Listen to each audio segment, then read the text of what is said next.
Madam WhatsApp करो, मेरे पास WhatsApp करने का ऑप्शन नहीं था।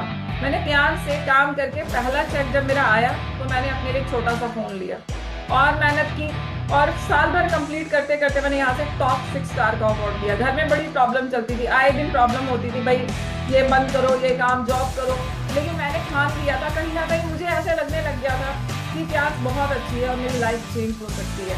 और प्रॉब्लम इतनी चरम सीमा पे थी कि मेरे बच्चों की 6-6 8-8 महीने फीस नहीं जा पा रही थी, स्कूल से बार बार नोटिस आते थे। वो सारी प्रॉब्लम प्यास में आके सॉर्ट आउट हुई यहाँ पे। उसके बाद 2015 में मैंने अपना घर खरीदा प्यास से। 3 साल कंप्लीट होने से पहले पहले मैंने अपना घर ले लिया था। मेरा फर्स्ट फ्लोर भी दुबई 2015 में क्वालिफाई हुआ, और उसके बाद तो जैसे पर लग जाते हैं ना, ऐसे मुझे पर लग गए और बहुत तेजी में काम होने लगा, और पता भी नहीं चला मैंने टॉप 6 स्टार का अवार्ड लिया। फिर नेक्स्ट मैं 7 स्टार क्वालिफाई किया मैंने, और उसके बाद लोग 8 स्टार बनते हैं, ब्रॉन्ज लाइन बनते हैं, ना मैंने 8 स्टार किया ना मैंने ब्रॉन्ज लाइन किया, सीधा मैं सिल्वर लाइन मैंने क्वालिफाई किया। उसके बाद 2022 में मेरा गोल्ड लाइन क्वालिफाई हुआ। और अगर हम कार की बात करें तो मैं आपको कार का बताती हूँ कि मैंने यहाँ से 2017 और 2018 में कार ली। मैंने यहाँ से बहुत सारी ध्यान से बहुत सारी अचीवमेंट थी, मेरे पास कुछ भी नहीं था। एक 500 रुपए का रेंट के घर में हम रहते थे, वो रेंट पे करने के लिए मेरे पास पैसा नहीं था, बहुत गरीबी वाली लाइफ थी। लेकिन ध्यान से आके आज जो मैं लाइफ को एंजॉय कर रही हूँ, वो मैंने सपने में भी नहीं सोची थी कि मुझे वो लाइफ मिलेगी। तो यहाँ से मुझे बहुत कुछ मिला, और मेरी पूरी लाइफ मतलब पलटियां खा के चेंज होती है ना, ऐसे मेरी पूरी लाइफ यहाँ से गई हुई। और धीरे धीरे मैंने बहुत कुछ यहाँ से लिया। तो बात करते हैं, मैं अपनी शेयरिंग इसी में करती जाऊंगी, और मैं कुछ टॉपिक मैंने लिखे हैं जो मैं लोगों से शेयर करूंगी। हो सकता है इन टॉपिक से क्या पता किसकी लाइफ में क्या वैल्यू ऐड हो सके, मेरी कोशिश यही होगी। बाकी देखते हैं बेस्ट ऑफ बेस्ट क्या होगा। तो सबसे पहली चीज मैंने सीखी खुद पे भरोसा करना। जब मैं बहुत गरीबी वाली लाइफ में थी ना, तभी भी मैं अपने आप पे बहुत भरोसा करती थी कि यस, एक दिन मैं चेंज करके रहूंगी। मुझे जो नया काम मिलता था और लगता था ये अच्छा है, तो मैं उसको करती थी, चाहे दिन लगा रहे, मेरे पूरी रात लगी रहे। मैंने इतना काम किया है एक टाइम पे कि जब मैं खड़ी होती थी तो मुझे 5 से 7 मिनट खड़े होने के लिए चाहिए होता था, क्योंकि मेरे को बैक पेन इतना ज्यादा हो जाता था लगातार 5-5 6-6 घंटे बैठे रहने की वजह से। मैं पानी नहीं पीती थी कि मैं पानी पीऊंगी तो मुझे वॉशरूम जाना पड़ेगा। बहुत संघर्ष किया इस अच्छी लाइफ के लिए। तो मुझे खुद पे बहुत भरोसा था कि मैं कर सकती हूँ, मैं किसी भी काम में उतरूंगी तो मैं कर सकती हूँ। बट मेरे को वो एक बहुत बेहतरीन वाली अपॉर्चुनिटी, एक बेहतरीन वाला मौका नहीं मिल रहा था। मैं ट्राई तो बहुत कुछ कर रही थी बट मिल नहीं रहा था। तो मैं बहुत थैंकफुल हूँ त्यांश की कि मुझे गुप्ता जी की वजह से त्यांश मिली। तो मुझे खुद पे भरोसा था। तो हमें सबसे ज्यादा जरूरी है कोई भी गोल निर्धारित करना, हमारा लक्ष्य बहुत जरूरी है। अगर हमारे पास कोई लक्ष्य नहीं है तो हम लाइफ में बहुत बड़ा कुछ नहीं कर सकते। तो सबसे बड़ी चीज क्या है, हर कोई ना कुछ भी काम करने से पहले घबराता है, मैं करूंगा, मैं सक्सेस नहीं हुआ तो लोग क्या कहेंगे। लोग क्या, लोगों का तो काम ही कहना है। जब मैंने ध्यान शुरू किया था और मैंने जब अपने कुलीग्स, अपने रिलेटिव्स को बताया तो उन्होंने सबसे पहले मुझे छूटते क्या बोला, एक कंपनी आई थी वो भाग गई थी, लोग उसको घर में मार रहे थे। उन्होंने मुझे बहुत नेगेटिव किया। बट अगर आपको अपने ऊपर बिलीव है तो ऐसा कुछ भी नहीं होने वाला, और आप 100% कामयाब हो सकते हैं। तो निंदा से वही लोग घबराते हैं जो जिंदा नहीं है। अगर आप जिंदा हैं तो आपको घबराने की जरूरत नहीं है। आपको लोगों का संघर्ष, आपको लोगों के सामने डट के खड़े होने की जरूरत है। अगर आप डट के खड़े हैं, कोई कुछ भी कहता, अब लोग तो चाहते हैं आप बेचारे की तरह आपको काम करते रहो। लोग आपको उस नगार दिखा के देखेंगे, अरे ये तो बेचारा सिलाई करता है, ये तो ट्यूशन पढ़ाता है, ये तो गरीबी वाली लाइफ में जी रहा है। वो आपको ऐसे बेचारे वाली लाइफ में देखेंगे, वो आपको सक्सेस होते हुए नहीं देखना चाहते। क्योंकि अगर आपने कुछ भी कोशिश की सक्सेस होने वाली तो वो आपको टोन कर देंगे। जब मैंने ध्यान ज्वाइन किया, मैं मीटिंग में जाने लग गई, कभी डायरी लेके कभी पर्स लेके, तो लोग मुझे बोलते लो आपको हीरोइन हो गई। अभी तक तो ये सिलाई करती करते पर्स लेके जाती है, अब तो ये घूमने जाती है। अगर मैं उनकी बात मान के घर में रह जाती तो आज जो जिंदगी में जी रही हूँ वो मैं कभी भी नहीं जी सकती, क्योंकि वो मुझे बेचारा ही देखना चाहते थे, मुझे चाहते ही नहीं थे आगे बढ़ के देखना। इसलिए मैंने उस लाइफ को छोड़ा। करने दो निंदा, निंदा करने से कोई फर्क नहीं पड़ता। अगर मैं जिंदा हूँ तो ही मेरी निंदा हो रही है, इस बात का ध्यान रखना बहुत जरूरी है। एपीजे के जब अब्दुल कलाम थे, उनके लोगों ने क्या नहीं बोला, अरे ये तो चाय के बर्तन धोता है, ये तो चाय देता है, ये तो पेपर बांटता है। मोदी जी के बारे में लोगों ने बोला ये तो चाय बेचने वाला है। अगर वो उन बोलने वालों की बातों को सुनते रहते तो वो कभी भी एपीजे अब्दुल कलाम नहीं कहलाते, उनका नाम नहीं होता। आज लोग उनका नाम बड़े प्राउडली लेते हैं, मान सम्मान से लेते हैं। आज मोदी जी का नाम बड़े मान सम्मान से लेते हैं। क्यों? क्योंकि उन्होंने लोगों की निंदा को सुना और आगे निकल गए। निंदा किसकी नहीं होती? जो जिंदा ही नहीं। वो कितना भी बुरा व्यक्ति हो, लोग बोलेंगे अरे मरने के बाद भी तो बेचारा इतना अच्छा हो, लेकिन आपने उसके जिंदा रहते हुए कभी उसकी अच्छाई के बारे में नहीं कहा। तो इसलिए कभी हमें निंदा से घबराने की जरूरत नहीं है। हमें आगे बढ़ना है, ऑलवेज आगे बढ़ना है। कुछ ना कुछ रिजल्ट 100% आएगा ही आएगा। टेंशन में नहीं, हमें अटेंशन में जिंदा रहना चाहिए। अगर हम अटेंशन में हैं तो हम 100% कामयाब हो सकते हैं। आपको चिंता नहीं करना है, आपको ये सोचना है कि हम किस तरह और अच्छा क्या कर सकते हैं जिससे हमारी लाइफ में वैल्यू ऐड हो सकती है। हम और क्या क्या चीजें ऐसी प्रोडक्टिविटी कर सकते हैं जिससे हम लोगों की लाइफ के अंदर कुछ अच्छा लेके आ सकते हैं। यानी हमें क्या करना है?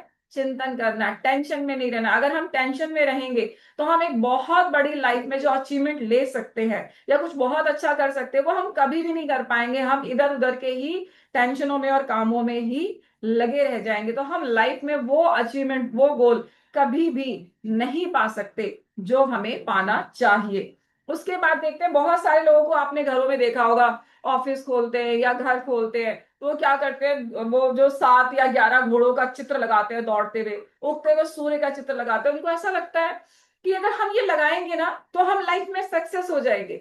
मैं मानती हूँ हो सकता है, बट जो लक है ना वो कुछ परसेंट ही काम करता है और मेहनत 200% काम करती है।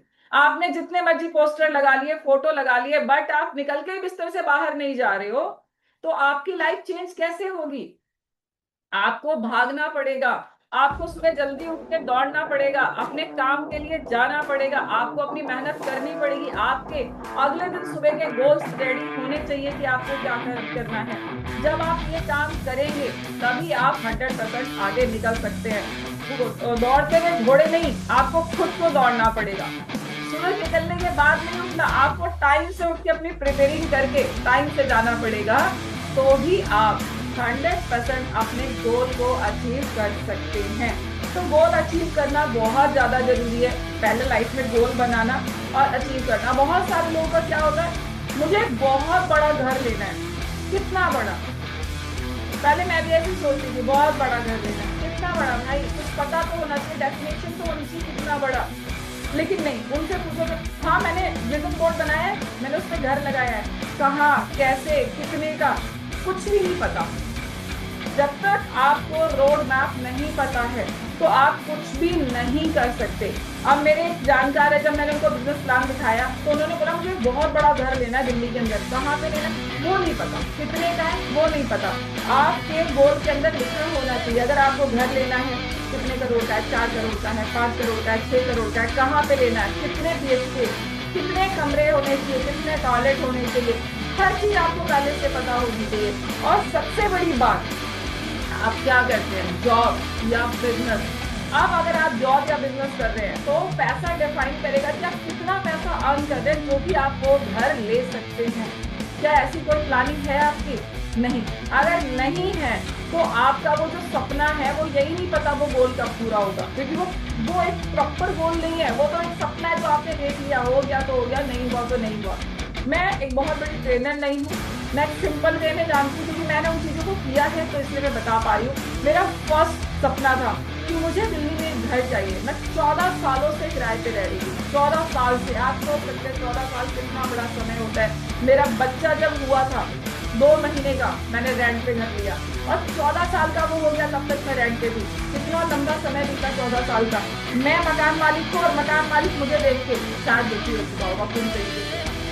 इतना लंबा समय निकल गया था बट कोई रास्ता ही नहीं था। लेकिन क्यांस में आने के बाद जब मैंने गोल के ऊपर ट्रेनिंग ली, जब मैंने और सारी ट्रेनिंग, तब मुझे समझ में आया कैसा घर लेना है। तब मैंने ये सोचा, मैं जहाँ रहती हूँ प्रेमनगर में, मुझे एक छोटा सा घर चाहिए। मैंने सोचा, उसको लिखा, उसको बनाया कि मुझे छोटा घर चाहिए। और मैं आपको बता दूं, 2.5 साल कंप्लीट करते करते मैंने प्रेम नगर में L टाइप का एक छोटा सा घर लिया, जिसकी ओपनिंग में शेख सर, गुप्ता जी सभी लोग मेरे जो डिस्ट्रीब्यूटर, मैक्सिमम डिस्ट्रीब्यूटर आए, क्योंकि मेरा वो सपना था कि मैं इतना छोटा घर लूंगी। पहले मेरा गोल ही इतना छोटा था, क्योंकि मेरा विजन ही बड़ा नहीं था, क्लियर ही नहीं था कि मैं इतना बड़ा घर ले सकती हूँ। तो मैंने जो सोचा वो कंप्लीट हुआ।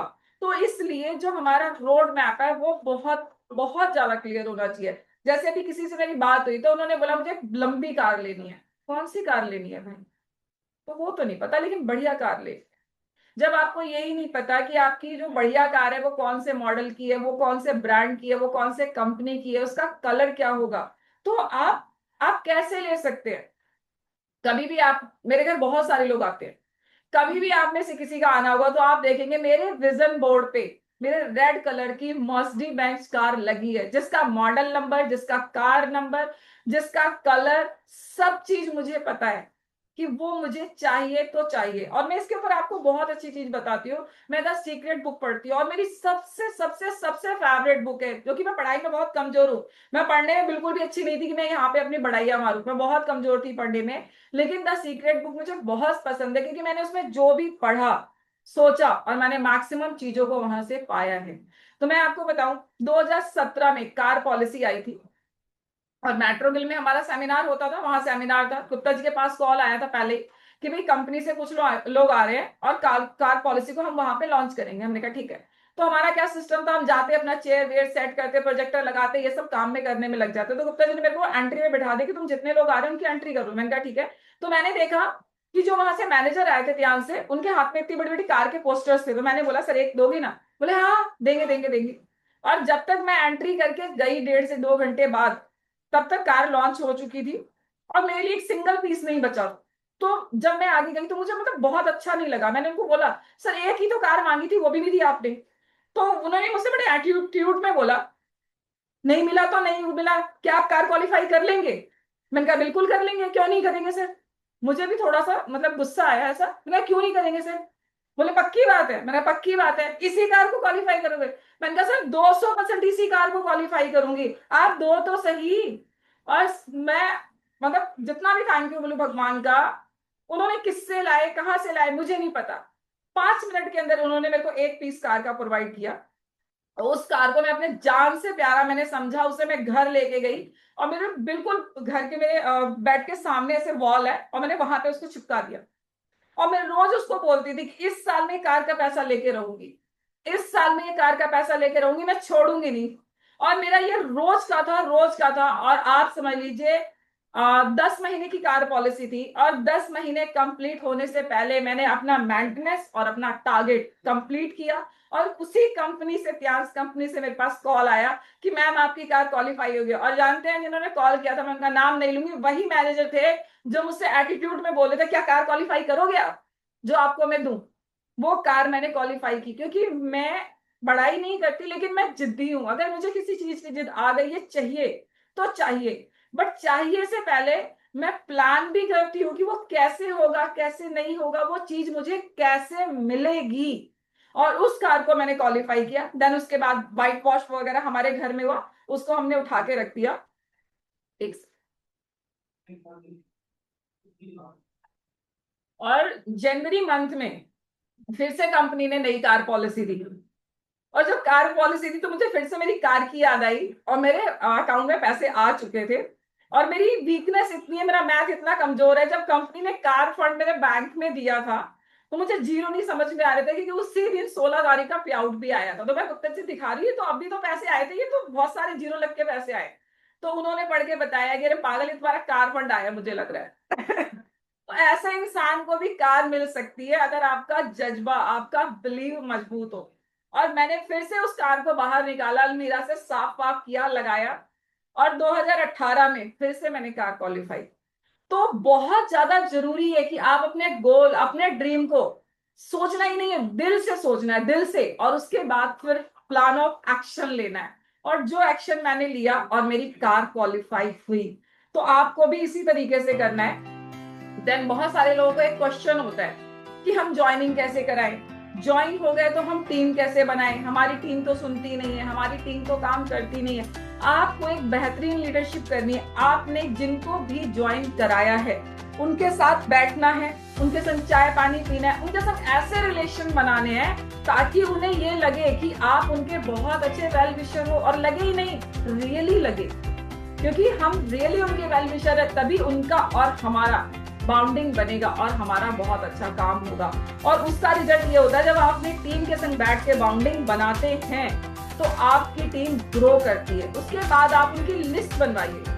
अगर आपके 4 लोग हैं तो एक दिन छोड़ के हर एक दिन आप अपने टीम को दीजिए, और जब आप अपनी टीम में जाके ग्राउंड लेवल पे मीटिंग करेंगे तो रिजल्ट निकलेगा। ये मैं इतनी बेहतरीन तरीके से इसलिए कह रही हूँ, ना मैंने बहुत बड़े ट्रेनिंग की है, ना बड़े सेमिनार्स किए, लेकिन मैंने एक काम सबसे ज्यादा किया है, ग्राउंड लेवल पे ट्रेनों में बसों में धक्के खा खा के लोगों की मीटिंग की है, डेमो किए हैं, प्लान दिए हैं, जिसका रिजल्ट है कि आज मैं इस पोजीशन पे हूँ। तो अगर आप अपनी टीम के संग कंधे से कंधा मिला के काम कर रहे हैं तो आपकी टीम 200% काम करेगी और आपकी टीम में काम होगा, लोग आगे बढ़ेंगे, लोग टूर क्वालिफाई करेंगे, लोगों को ट्रेनिंग और सेमिनार से आप जोड़ दीजिए। जितने भी लोगों को आप ज्वाइन करा रहे हैं पूरे हफ्ते काम करें, एक ही काम है, हर संडे में सेमिनार में पहुंचाना। और कोई भी कंपनी की ट्रेनिंग या लीडर की ट्रेनिंग हो रही है आप उसमें बैठाइए, आपका बंदा ना कहीं नहीं सकता। और सबसे पहली चीज, जो भी कंपनी की पॉलिसी आई है आप पूरी जान लगाइए कि वो क्वालिफाई करे, चाहे वो एक्वालाइज की हो, फ्रूट एंड वेजिटेबल की हो, या फिर टूर पॉलिसी हो। अगर आपने किसी को एक टूर पॉलिसी लग के मेहनत करके क्वालिफाई करा दिया, उसके 2 फायदे होंगे। पहला, उसका रैंक क्वालिफाई हो जाएगा 7 स्टार। दूसरा, उसके बैंक में अच्छा खासा पैसा आ जाएगा। शायद उसके फैमिली वाले सपोर्टिव नहीं होंगे तो वो उसको 4 गुना ज्यादा बढ़ के सपोर्ट करेंगे। उसके उसके लाइफ में आपने वैल्यू ऐड कर दी, पैसा भी आया, रैंक भी आया। तो बहुत ज्यादा जरूरी है अपने टीम के साथ मिलके काम करना। वन मैन आर्मी आपको कभी नहीं बनना है। आपको क्या करना, हमेशा आपने, अगर आप नहीं संभाल सकते, आपने बंदा ज्वाइन कराया, लाके अपने सीनियर को पकड़ा। ज्यादा लफड़े में नहीं पड़ना तो कोई दिक्कत नहीं है, बंदा ज्वाइन कराओ, अपने सीनियर को पकड़ा दो, रोजी से ट्रेनिंग दो, मीटिंग दो, इसे जो मर्जी समझाओ, मैं तो यही कर सकता हूँ। अगर आप उतना भी कर लेंगे तो जो आपके मेंटर है, आपके सीनियर, आपके बंदे को कहीं नहीं जाने देंगे, और आपको पता भी नहीं चलेगा 6 महीने से 1 साल के अंदर आपके बहुत बड़ी टीम, एक बहुत बड़ी फौज तैयार हो चुकी होगी। तो सबसे पहले जरूरी है कि अपने सीनियर की बातें मानना, अपने मेंटर की बातें मानना, उनके टच में रहना। जब आप वैसे रहेंगे तो आपकी टीम भी सेम चीजों को प्रोसेस करेगी, सेम चीजों को मानेगी। उसके साथ ही बात करते हैं फाइंड आउट। आपको फाइंड आउट करना है आपकी टीम में कौन कौन ऐसे व्यक्ति है जो बहुत अच्छे लीडर बन सकते हैं। हमारे टीम में बहुत अच्छे लीडर होते हैं, बट कई बार हम क्या करते हैं, बस भागे ही जाते हैं, भागे रहते हैं इधर उधर इधर उधर। हम उन लोगों को तराश नहीं पाते, जिसकी वजह से कई बार उनको भी फील होता है कि हमारी तरफ हम ध्यान, हमारे सीनियर का नहीं है, और वो वो अपनी प्रतिभा नहीं दिखा पाते जो वो दिखा सकते थे। तो हमें क्या करना है, अपनी टीम की अलग अलग टाइम पे कोर ग्रुप मीटिंग जो होती है, ट्रेनिंग्स होती है, वो अलग अलग करना। जस्ट लाइक दैट 8 स्टार की अलग करना, 7 स्टार की अलग करना, 6 स्टार की अलग करना। जब एक पेरेंट्स के 2 बच्चे होते हैं और वो दोनों को बराबर देखते हैं, बट अगर एक बच्चा वीक है तो एज ए मदर मैं बता सकती हूँ कि मैं दोनों को बराबर तो देख रही हूँ, बट मुझे लग रहा है छोटे वाला बच्चा वीक है तो मैं जरूर उसको कुछ ना कुछ एक्स्ट्रा दूंगी जिससे कि वो उसके बराबर आ सके। तो हमें भी वही करना है। जो मेरी टीम में ऐसा लगता है तो मैं उन बंदों को निकाल के अलग कर दूंगी और उनको एक अलग से ऐसी ट्रेनिंग दूंगी जिससे वो आगे निकल सके, काम कर सके। तो हमें अपनी टीम में लीडर फाउंड आउट करना है, मतलब खुद राजा नहीं बनना है, हमें अपनी टीम में बहुत सारे राजा बनाने हैं। जब बहुत सारे आपके टीम में राजा होंगे तो हम राजा नहीं होंगे, हम क्या होंगे, महाराजा होंगे, यानी हम किंग मेकर होंगे। तो अगर आपको किंग मेकर बनना है तो आपको अपने टीम में बहुत सारे अलग अलग स्टेट में, अलग अलग राज्य में राजा तैयार करने, यानी अपने अलग अलग लीडर खड़े करने हैं जो लीड करे, अलग अलग जगह पे बड़े बड़े सेमिनार्स करे, ट्रेनिंग्स करे, जिसकी वजह से आपका भी नाम होगा और आपके टीम का भी नाम होगा। ठीक है।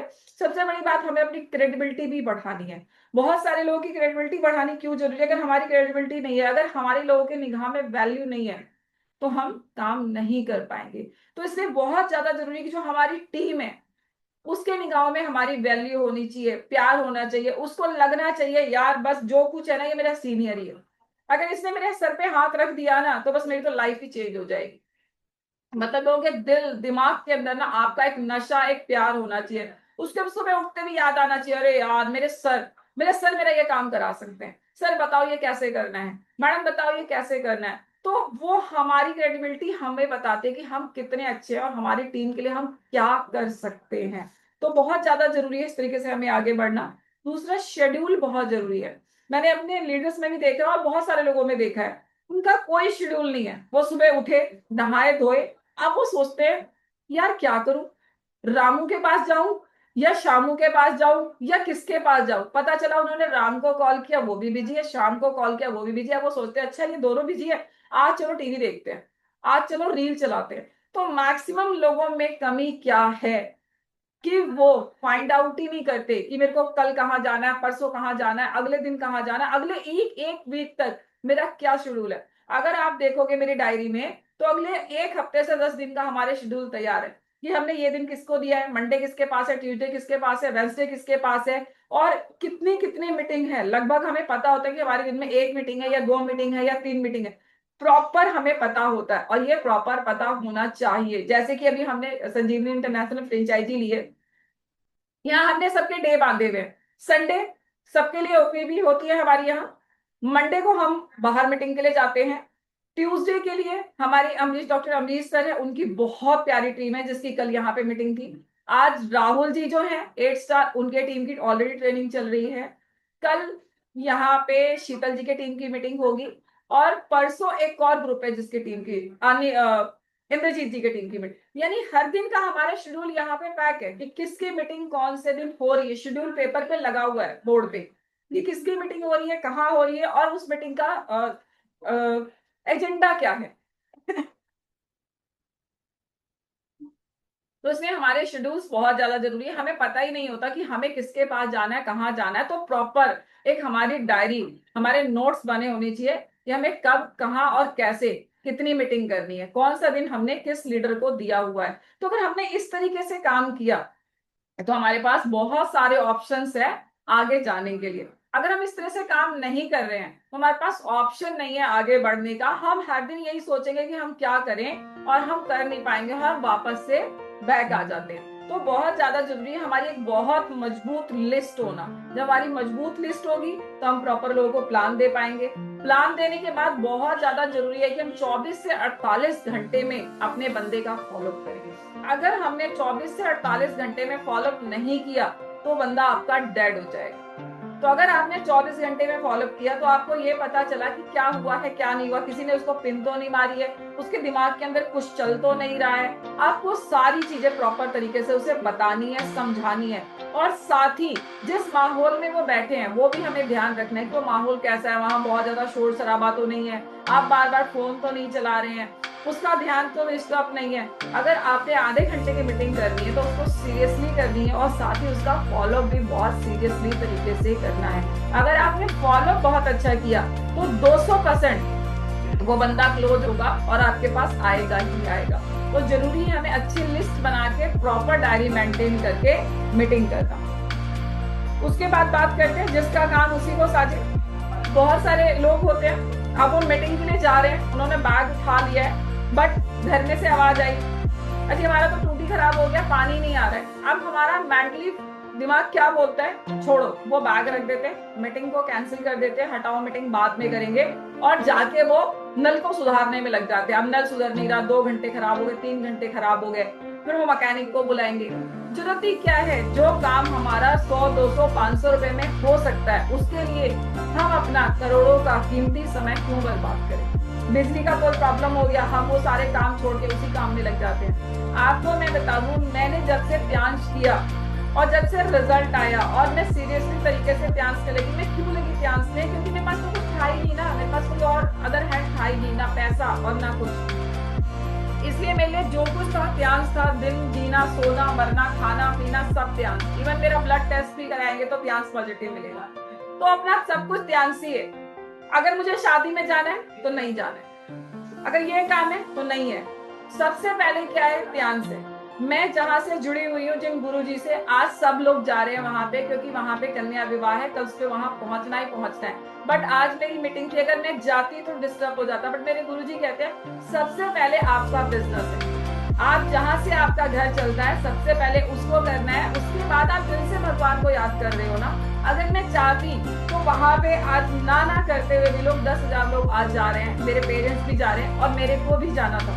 बट मैंने सबसे पहले किसको चुना? अपने काम को। मेरे लिए कोई शादी, कोई ब्याह, कोई बर्थडे, अक्सर इतनी बार ऐसा हुआ है कि मेरे बच्चों का बर्थडे था और मैं घर पे नहीं थी। तो इसलिए मेरे लिए ध्यान से बढ़ के कुछ नहीं है। मैं आपको ये बता दूं कि मेरे बच्चों का 10th और 12th का एग्जाम था, मैं दिल्ली में ही नहीं थी। बहुत सारे मैंने पेरेंट्स को देखा है, भाई बुला रहे हैं मीटिंग के लिए, अरे नहीं नहीं मेरे बच्चों का एग्जाम है। बच्चों का एग्जाम है ना, आपका एग्जाम थोड़ी ना है। बच्चे पढ़ लिख के भी, मेरा इंटेंशन ऐसा नहीं कि आप अपने बच्चों को पढ़ाओ लिखाओ मत, आपके बच्चे पढ़ लिख के भी आपको कुछ देने वाले नहीं है। आपको खुद के लिए खुद ही करके रहना पड़ेगा। आज का वो समय नहीं है आप अपने बच्चों को पढ़ाओ लिखाओ सब कुछ करो, लेकिन पेरेंट्स अपने बच्चों को पढ़ाने में इतने पागल हैं कि वो उनके पास अपने लिए समय नहीं है।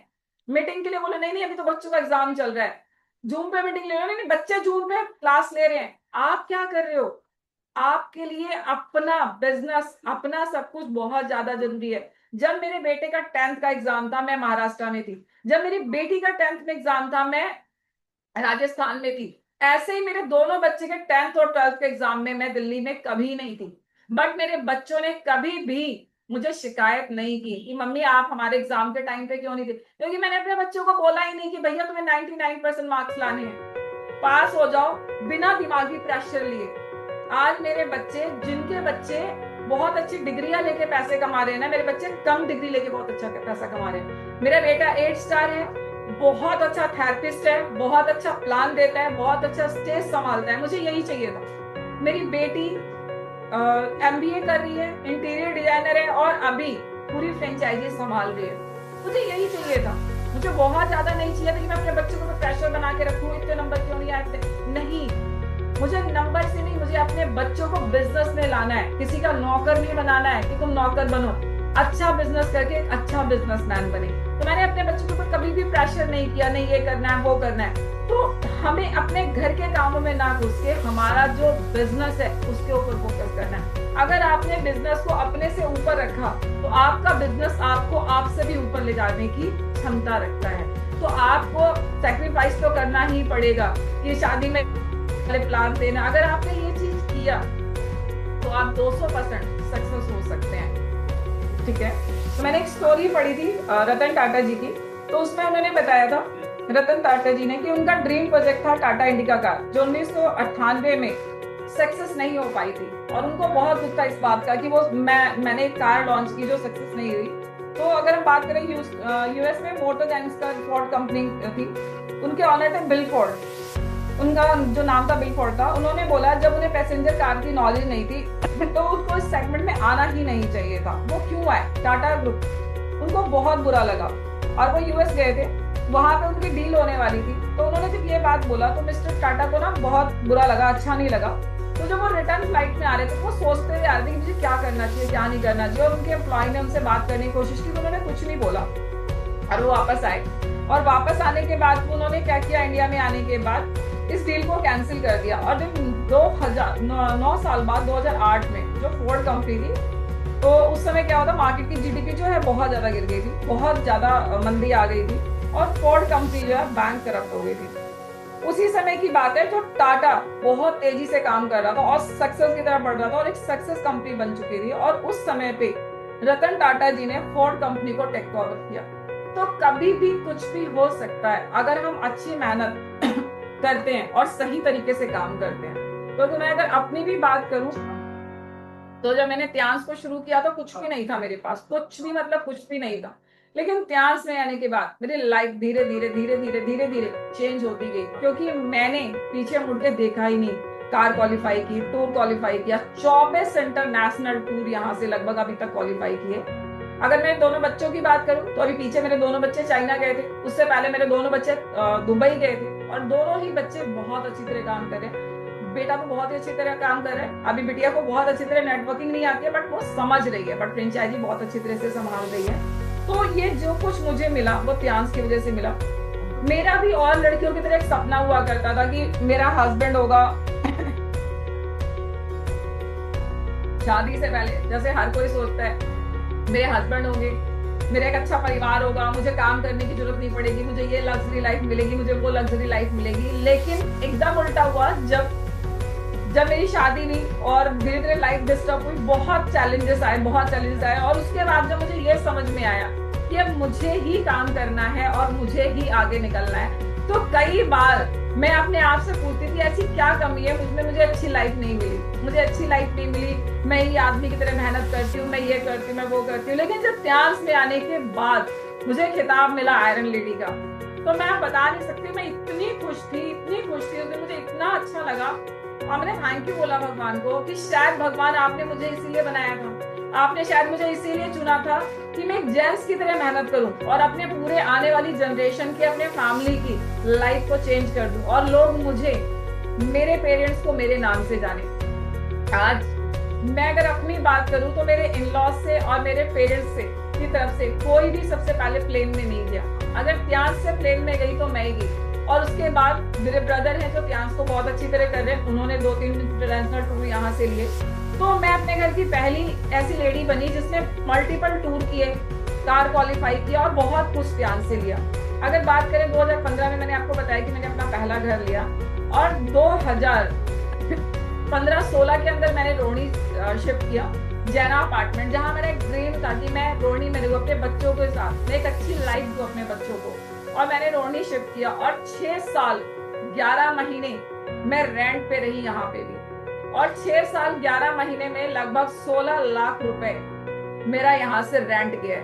और ये सिर्फ हो पाया तो त्यांश की वजह से, नहीं तो आप सोचिए 500 रुपए मेरे घर का रेंट था जो मैं नहीं दे सकती थी त्यांश से आने से पहले, और त्यांश में आने के बाद, क्योंकि मेरे से ना एक बंदा अड़ गया कि आप बताओ कहाँ दिया आपने। तो हमारे यहाँ जो रेंट जाता है वो चेक के थ्रू जाता है, और मैंने सारे जब चेक कैलकुलेट करा दिए ना उसे 6 साल में, तो वो हैरान हो गया कि मैडम ये तो आपने पूरी डिटेल रखी हुई है, क्योंकि जब चेक से हम पेमेंट करते हैं हमारे पास डिटेल ही होगी। और उसके बाद 2023 में मैंने अपना घर हिल अपार्टमेंट में लिया 1.25 करोड़ का, वो भी त्यांश की बदौलत। और मेरे घर पे नेम प्लेट लिखी है जिस पर प्रॉपर वे में लिखा है बालाजी निवास और त्यांश, यानी कि ये जो घर है मुझे मेरे ईश्वर और त्यांश की वजह से मिला है। मेरे घर के अंदर अगर आप आएंगे तो मिस्टर ली की फोटो मिलेगी आपको, क्योंकि मेरे लिए मिस्टर ली मेरे पेरेंट्स जैसे हैं। अगर वो इतनी अच्छी कंपनी नहीं बनाते और मैं वहां तक नहीं पहुंचती तो मेरी लाइफ चेंज नहीं होती।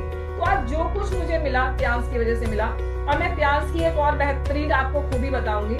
मेरा लंदन टूर हुआ था 2018 के अंदर, और 2019 में हम लंदन गए थे, और उस समय कॉमनवेल्थ गेम हो रहे थे और बहुत सारे लोगों के पासपोर्ट आ गए, बट मेरा पासपोर्ट नहीं आया।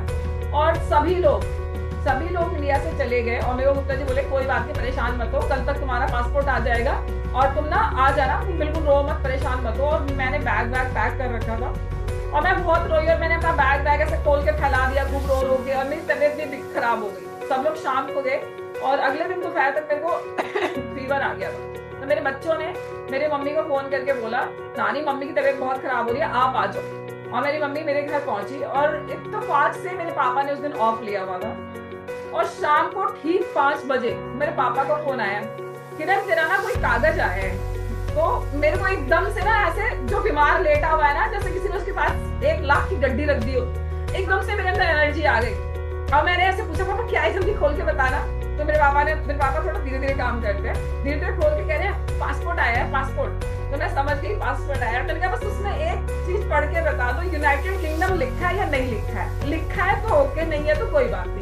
अब मेरे पापा ने 2-4 मिनट लगाए, उस 2-4 मिनट में मैंने 200 तरह के ख्वाब देख लिए कि क्या क्या हुआ होगा, क्या होगा क्या नहीं होगा। और फिर मेरे पापा ने बोला हाँ किरण लिखा है इसमें। तो मैंने कहा ठीक है आप मुझे व्हाट्सअप करो। और मैं जितना थैंक यू बोलूं, जितना भी थैंक यू बोलूं कम है। जैसे ही मेरे पापा ने वो व्हाट्सअप किया, और मैंने त्यांश के कंपनी में उसको व्हाट्सअप किया और बोला मेरा वीजा आ चुका है, इवन मेरी टिकट हो चुकी थी, मेरे होटल्स बुक हो चुके थे, और वो सारे कंपनी के लिए वेस्ट थे क्योंकि मैं नहीं जा पाई थी वीजा ना आने की वजह से। तो कंपनी का तो पैसा वैसे ही खत्म हो चुका था। मेरे लिए कंपनी ने 1 मिनट भी नहीं लगाया और मेरे को ये बोला आप मैम 2 मिनट रुको, हम आपकी टिकट करके आपको दे रहे हैं। और उन्होंने अगले 10 मिनट में मेरे पास कॉल आया, किरण मैम आपका टिकट बन चुका है, आप रेडी हो जाने के लिए? मैंने कहा जी सर। आप चले जाओगे? मैंने कहा बिल्कुल चली जाऊंगी सर। और आपको बता दूं, मैं कभी भी अकेले अभी तक टूर पे नहीं गई थी, जब भी गई तो ग्रुप के साथ गई। दूसरी चीज, मेरी इंग्लिश बहुत वीक है, तो मेरे को बड़ी दिक्कत होती है कई बार पढ़ने में, गड़बड़ भी हो जाती है मुझसे, तो मेरा दिल ऐसे धक धक हो रहा था, मैं जा पाऊंगी नहीं जा पाऊंगी, क्या होगा। और 10 मिनट के बाद फिर से कॉल आया, मैम आप टिकट कलेक्ट करवा लेंगे, हम पहुंचाते हैं। मैंने कहा नहीं सर, मैं टिकट कलेक्ट करवा लूंगी। कंपनी ने मेरे लिए 79,200 रुपए की टिकट बना के दी। ये मैं कंपनी का कभी भी अपनी लाइफ में नहीं भूलूंगी, कभी भी। कि कंपनी चाहती तो बहुत सारे लोग जो पासपोर्ट नहीं आए, कंपनी ने उनको किसी अदर कंट्री का टूर दिया था, बट मैंने बोला था कि मुझे लंदन ही जाना है, और मुझे कंपनी ने बोला कि ओके आप लंदन जाना चाहते हो तो अगर आपका पासपोर्ट आ गया तो हम आपको लंदन जरूर भेज देंगे। और मेरा बेटा टिकट लेके आया, और टिकट भी कैसे हुई थी, यहाँ से दिल्ली से चेन्नई, चेन्नई से श्रीलंका, और श्रीलंका से लंदन। और मेरे को मेरी टीम के 8 स्टार है अनिल गहलोत जी, मेरा बेटा, मेरा भाई, तीनों चेन्नई एयरपोर्ट, दिल्ली एयरपोर्ट पे लेके गए, छोड़ के आए। मैं वाया वहां तक पहुंची, और जब मैं लंदन पहुंची तो मैंने गुप्ता जी को कॉल किया, मैंने अपना रिचार्ज कराया, क्रेडिट कार्ड रखा, बहुत सारा कैश रखा कि अगर कुछ भी हुआ तो मेरे पास रिटर्न आने का रास्ता होगा। मैं डर रही थी अकेले कैसे पहुंचूंगी, तो मैंने गुप्ता जी से कॉल किया, उन्होंने बोला कोई दिक्कत नहीं है, जो बाहर टैक्सी लगी हो तुम उसमें बैठो, होटल का ये दिखाओ कार्ड और उस पर होटल छोड़ देगा।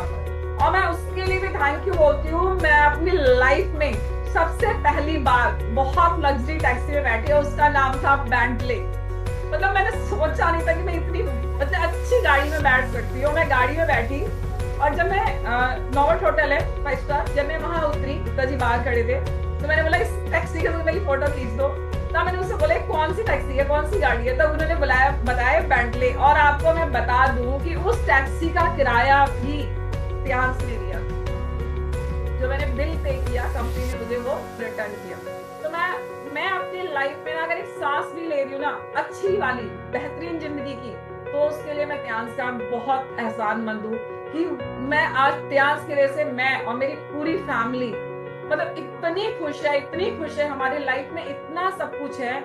नहीं तो अगर आज से मैं 2012 की लाइफ देखूं तो मैं कभी सोच ही नहीं सकती थी कि मुझे इतना कुछ मिला है। मैं कई बार खुद भी सोचती हूँ कि ऐसा क्या किया है मैंने जो मुझे इतना कुछ मिला है। शायद मैंने कुछ तो अच्छे कर्म किए होंगे, या फिर क्या पता किसने मुझे इतनी ब्लेसिंग दी है, किसकी किसकी दुआएं हैं, किसकी किस्मत से मेरी लाइफ चेंज हुई है। तो मैं हर पल अपने टीम का या जो भी मेरे पास लोग आते हैं उनका तहे दिल से थैंक यू बोलती हूँ कि आप क्या पता किसने मेरे साथ क्या मेरे लिए अच्छा सोचा, जिसके वजह से मेरी लाइफ इतनी करवटें बदल के चेंज हुई है।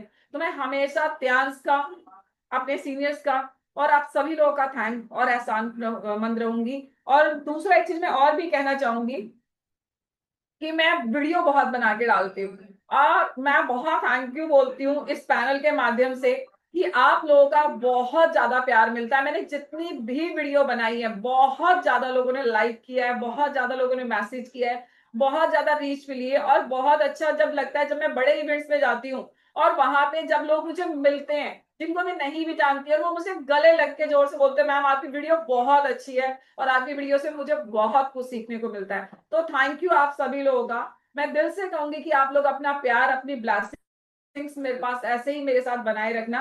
तो thank you so much Jitendra sir, आपने मुझे इतना बेहतरीन और इतना सारा टाइम दिया, थैंक यू सो मच।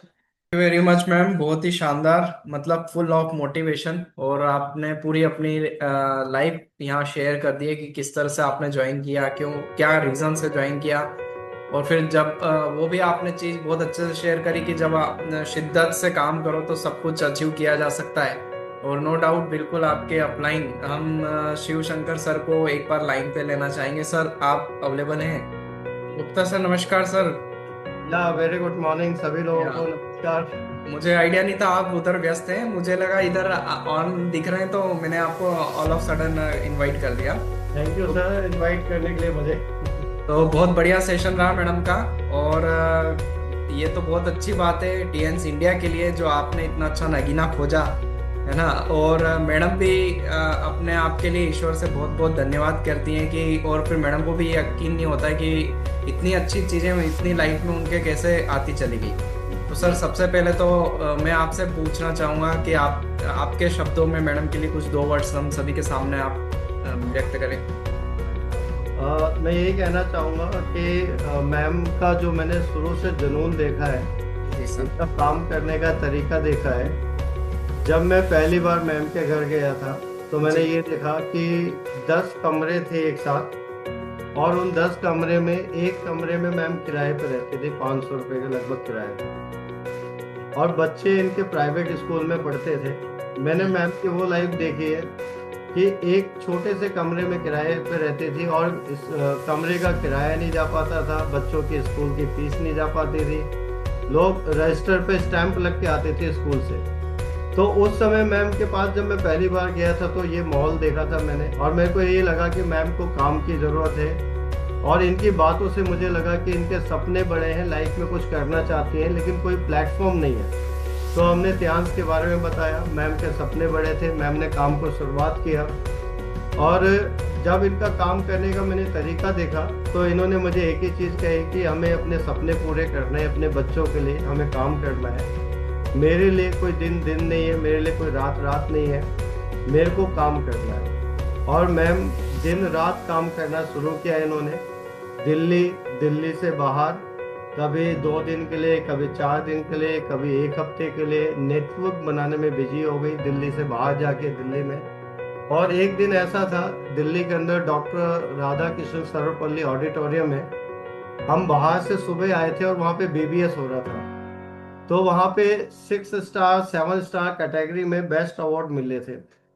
तो मैम का नाम आया टॉप 5 के अंदर। तो वहाँ पे टॉप 5 में भी टॉप 1 कौन था, तो वहाँ पे धक धक की आवाज़ चल रही थी।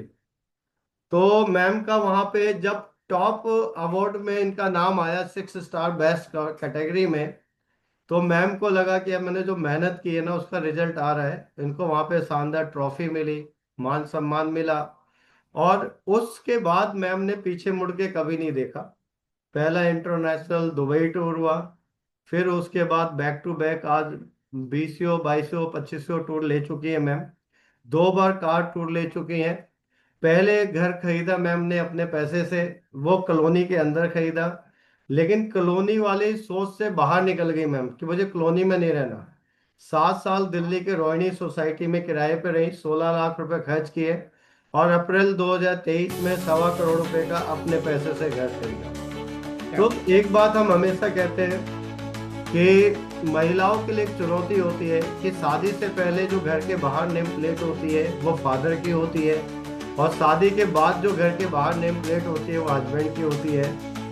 आज किरण मैम के घर के बाहर इनकी खुद की नेम प्लेट है, और ये दिल्ली की बहुत बढ़िया सोसाइटी में रहती है। तो आज मैम के लिए तो मैं यही कहूँगा कि आज हम इनको यहाँ पे कहते हैं आयरन लेडी, यानी दिल्ली में आयरन लेडी के नाम से जानी जाती है, त्यांश इंडिया में आयरन लेडी के नाम से जाती हैं। और इनको देख के आज हजारों महिलाओं ने इनके जैसे काम शुरू करना किया, और उन्होंने अपनी लाइफ को बदल दिया। तो आज मैं मैम की टीम में कई सैकड़ों लोग हैं जो इंटरनेशनल टूर ले रहे हैं, कई बहुत सारे लोग हैं जिन्होंने कार अवार्ड विनर यहाँ पे बने हैं, और लोगों की लाइफ बदल गई है। तो मैम के जितने भी तारीफ करूँ इनके जुनून के, इनके ड्रीम के, इनके काम करने के, आज हमारी लाइन ऑफ स्पॉन्सरशिप में मुझे बड़ा गर्व होता है कि she is first star gold line lady. तो एक बहुत बड़ी बात है, कोई एक आदमी कोई अचीवमेंट करता है सर तो उसकी बात अलग है, लेकिन एक लेडीज ने अचीवमेंट कर दिया ना, उसकी बात हो रही है। तो जैसे किरण मैम है, मैं चाहूँगा ऐसे ही बनना है। बहुत जल्दी अभी डायरेक्टर और ऑनरी डायरेक्टर का इन्होंने प्लानिंग कर रखी है, और मेरी बेस्ट विशेस है कि जल्दी से जल्दी ऑनरी डायरेक्टर बने। और जितने भी लोग पैनल में, मैं आप सब लोगों से भी यही कहूँगा कि एक बार आपको जुनून से काम करना है, और आपने एक बार जुनून से काम कर लिया तो आने वाली जो पूरी फैमिली है, पूरी लाइफ है, हम सबकी चेंज हो सकती है। तो thank you very much sir, better life. Thank you very much sir, thank you very much. तो सर बहुत बढ़िया सर कि आप में भी वो जज्बा था, और वो मतलब आपका भी वो यकीन कि मैडम की जो भी आपने उस समय परिस्थिति देखी, और फिर भी आपने एक बार सोचा कि क्यों ना मैं बोलूं, ये अपॉर्चुनिटी मैम से शेयर करूं, और फिर वो जबरदस्त मैडम की प्रतिभा कि मैडम ने इमीडिएट आपकी उस अपॉर्चुनिटी को एक्सेप्ट किया, और आज आप दोनों मिलकर इतना बढ़िया वर्क कर रहे हैं along with your complete team. So thank you very much. Thank you very thank you much. So much sir.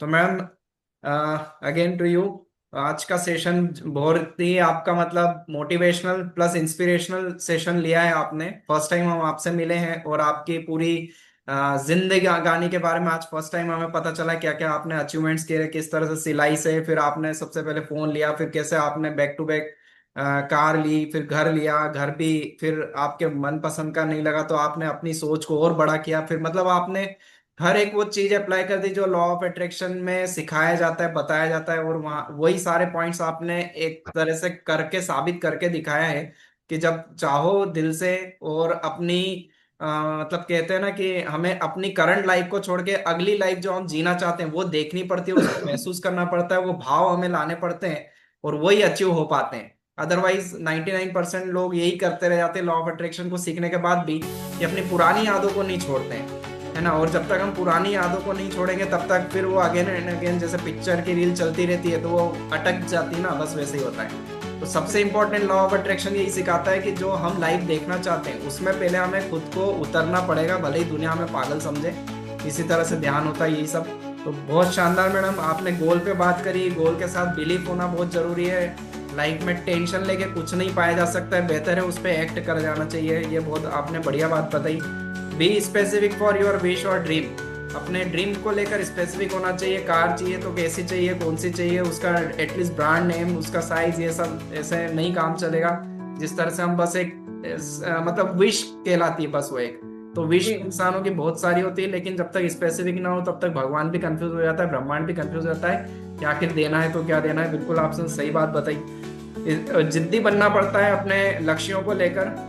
Then credibility develop करनी पड़ती है अपनी टीम में, तब जाके लोग हमारी सुनते हैं, हमारी टीम हमारे पे विश्वास कर पाती है, और वो विश्वास के साथ हमें उनका भरोसा तभी तक जीता जा सकता है जो हमने उनसे कमिटमेंट किए और हमें उनसे उनके कमिटमेंट फुलफिल करवाना होते हैं, तभी ये गाड़ी आगे चलती है। लाइफ को शेड्यूल करना पड़ता है, प्लान एंड फॉलो बहुत जरूरी है। First your business, then rest other things life में आती है। जिस तरह से आपके बेटे बच्चों का कोई बर्थडे रहता है या फिर की एग्जाम्स रहती हैं, लेकिन आपने हमेशा अपने बिजनेस को फर्स्ट प्रायोरिटी दी है, क्योंकि आप बिल्कुल जानते थे कि जो आपने ड्रीम देखा वो बिजनेस से फुलफिल होगा। और ये बहुत अच्छी बात है आजकल के करंट वर्ल्ड में। नहीं तो अदरवाइज हम देखते हैं नॉर्मली कि किस तरह से बच्चों पे प्रेशर है, और उस प्रेशर के बाद भी अंत में ऐसा कोई बड़ा कुछ पाया नहीं जा सकता। अल्टीमेटली इंडिया की आबादी इतनी ज्यादा बढ़ गई, तो बेहतर है कि हम अपने गोल को फोकस करें और आगे बढ़ें। तो हमें ही देखकर बच्चे भी बहुत कुछ सीख सकते हैं, और जरूरी नहीं है मार्क्स ही सब कुछ अचीव कराते हैं। बच्चे माता पिता को देख के ही सीखते हैं, उन्होंने क्या करा, उन्होंने किस तरह से अचीवमेंट करा, बस वही उनकी सबसे बड़ी लर्निंग है। और आपने बहुत बढ़िया प्लेटफॉर्म पे उनको भी रन अप करवा दिया है, और नो डाउट आप सब मिलके एज ए फैमिली बहुत बढ़िया आगे प्रोग्रेस करेंगे। और जितने भी आपके टीएन्स इंडिया में अब आगे टाइटल के ड्रीम्स हैं वो आप जल्द से जल्द फुलफिल करें, ये हमारी पूरी सभी की विश है। तो मैं आप सभी पार्टिसिपेंट्स को एक बार फिर से अनम्यूट करता हूँ। प्लीज अनम्यूट कीजिए अपने आप को वंस अगेन, और एक बार जोरदार तालियों के साथ मैडम का फिर से हम स्वागत करते हैं एंड थैंक यू कहते हैं ma'am. Thank you very much ma'am. Thank you ma'am, thank you well, thank you ma'am, thank you. और हमें बिल्कुल नहीं पता था आज आपका session thank you ma'am, thank you. Thank you ma'am. Thank you ma'am, बहुत अच्छा। Thank you ma'am, thank you ma'am, thank you ma'am.